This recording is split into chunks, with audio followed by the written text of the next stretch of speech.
your people. On the last video, I did say that I was going to be dropping some juicy gems on this one. It's going to be called What is Your Why? And without any further ado, grab a pen and a pad and let's go, because it's proper windy out there.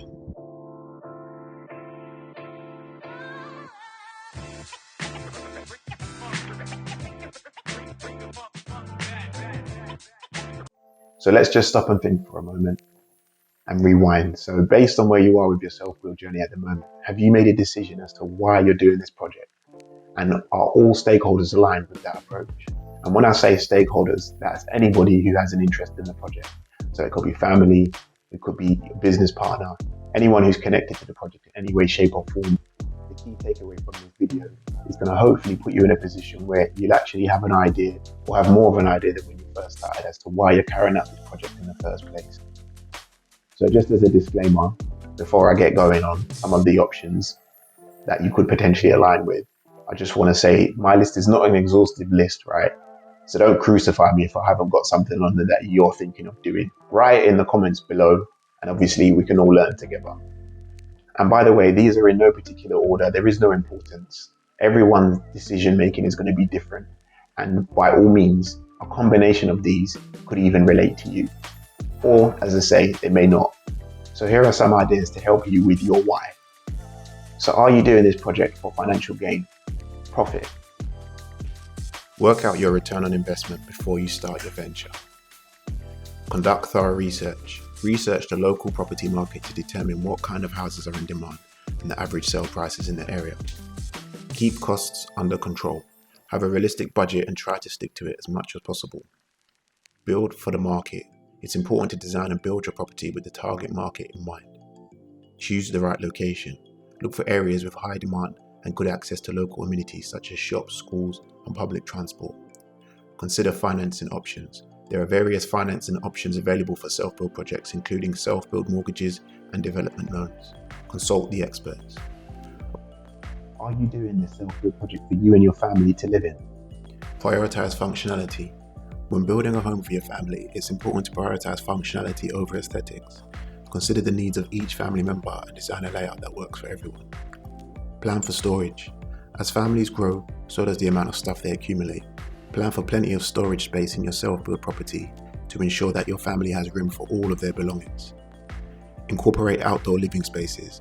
Outdoor living spaces such as patios, sliding doors, decks, and gardens can provide great space for your family to relax and spend time together. Are you creating a multi-generational home for you and your entire family to live in? Consider privacy and the needs of each family member. Consider incorporating features such as separate living areas, ensuite bathrooms, and soundproofing to ensure everyone has the privacy that they need. Design for accessibility. Consider incorporating features such as wheelchair ramps, wider doorways, and grab bars to ensure that everyone can move around the home safely and easily. Are you carrying out your self-build project to improve the community around you? Plan for sustainability. Building with sustainability in mind can benefit not only the environment, but also the community. Consider incorporating features such as rainwater harvesting systems, solar panels, or green roofs that can reduce the environmental impact of the building and save money on utilities. Work with your local authority. Consider involving local authorities in your planning process and working with them to identify community needs and opportunities for improvement. Incorporate public art. Incorporating public art into your project can help beautify the community and make it a more vibrant and interesting place to live. Provide affordable housing. Building affordable housing can help improve the community by providing housing options for people who might otherwise be priced out of the area. Are you carrying out your self-build project for personal fulfillment? Promote collaboration. Work with your team members to ensure that everyone is on the same page and that everyone's contributions are valued, as I said earlier. Incorporate do-it-yourself projects. Consider projects such as building furniture, creating artwork, or designing custom light fixtures that can be incorporated into the house. Build with flexibility in mind. Consider incorporating features such as movable walls or adaptable spaces that can be customized to meet the changing needs of the occupants. And like I'm doing, document the process. Building a house can be a once-in-a-lifetime opportunity, so consider documenting the process. Keep a journal or create a video chronicles that journeys your start all the way through to your finish. And don't forget the most important one: enjoy the process. Are you carrying out your self-build project for a reason I haven't listed? If you are, then write it down in the comments and help out your fellow self-builders.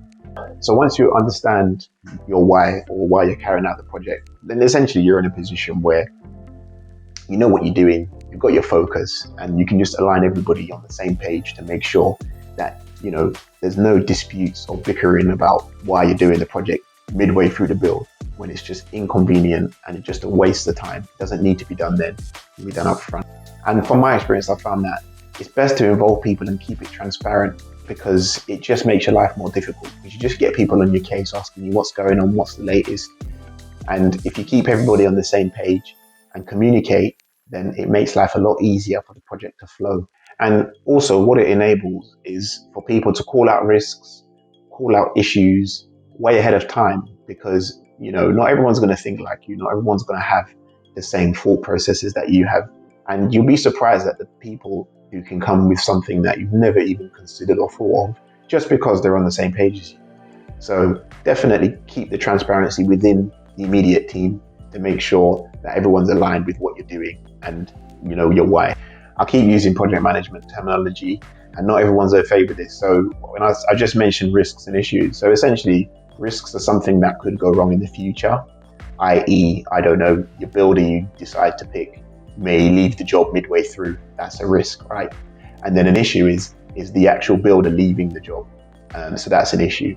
So those are the two distinct differences between the two. And in project management land, what you do is create a list of highly probable risks and come up with mitigation strategies for each one in case your risks are realized, and turn into actual issues which may have a time, cost, or quality implication on your project. And those risks come from all elements of the team. Everyone's responsible for providing those. So setting those expectations from the outset just help, just so that there's a joint accountability between the teams that are involved in your project. And then from an issues perspective, we're in a position where every person in the team is responsible for calling out issues. Because if your plumber sees an issue and doesn't tell you about it, and your house gets completed, then you're in a bit of a pickle when I don't know, the house starts leaking and he hasn't called it out and he's left the job, right? And he's on his next job, and it's going to be very, very difficult to call him back. So these are the reasons why it's important to keep transparency within your team and make sure you've got a strong, aligned team within your chosen project. So in my example, in terms of what is our why, I would say there's two. Probably personal fulfillment, mainly because I think we're very solution focused as a family. And I like to think that we're going to enjoy working together, because we haven't worked together before on a project of any shape, size or form. So it should be exciting to see how we all club together as a team and get this thing done.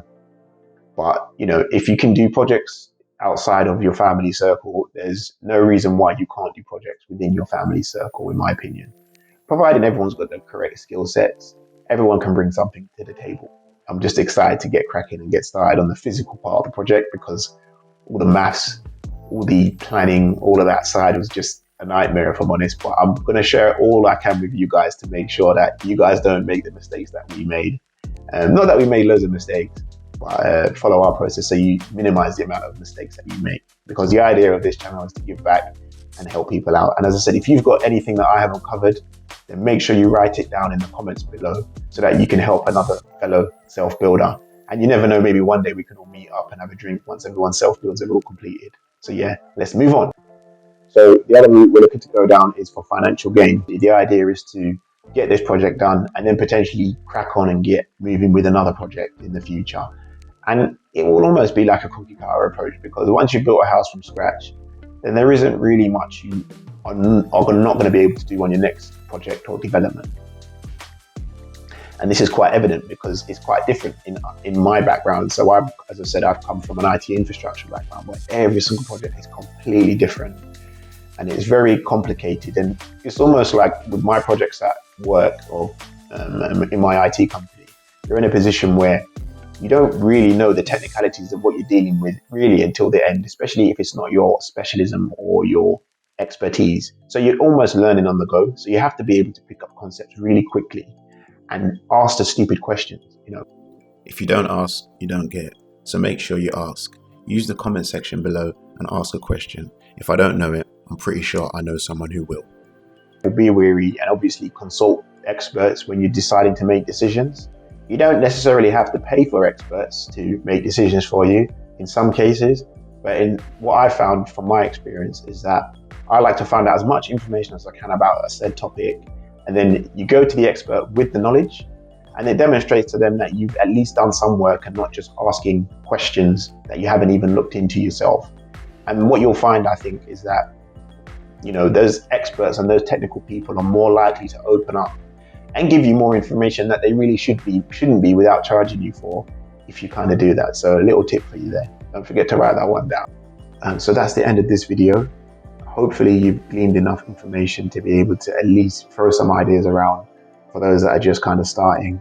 And in the next video, I'm going to be talking about the planning process. So now that you've got the scope of your idea fleshed out, it's like, let's get this thing submitted into planning, and taking you through that process and the most efficient way to do it. So look out for that, and don't forget to hit like and subscribe and support the movement, right? Because we're coming.